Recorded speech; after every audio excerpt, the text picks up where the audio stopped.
आज आहे आषाढी एकादशी आणि आषाढी एकादशीला तुम्हा सर्वांना खूप खूप शुभेच्छा। त्यानिमित्त मी बनवणार आहे रताळ चिप्स। इकडे मी 2 मोठ्या आकाराचे रताळ घेतले आहेत।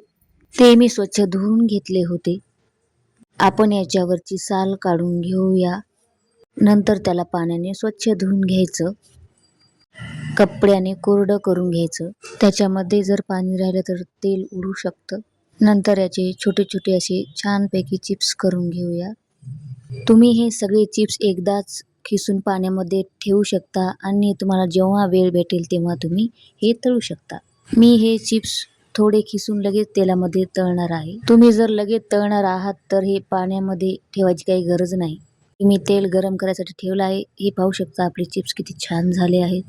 आणि आता हे मी सर्व तळून घेणार आहे। लालसर कलर येईपर्यंत हे चिप्स आपल्याला तळून घ्यायचे आहेत। आलटी पलटी करून हलवत राहायचं।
तुम्ही पाहू शकता मी एका मोठ्या कटोरीमध्ये काढून घेतले आहेत। चवीनुसार नमक, 1 चमचा लाल तिखट, 1 चमचा पिठी साखर आणि अर्धा चमचा आमचूर पावडर। आता हे सगळं एकत्र करून घेऊया।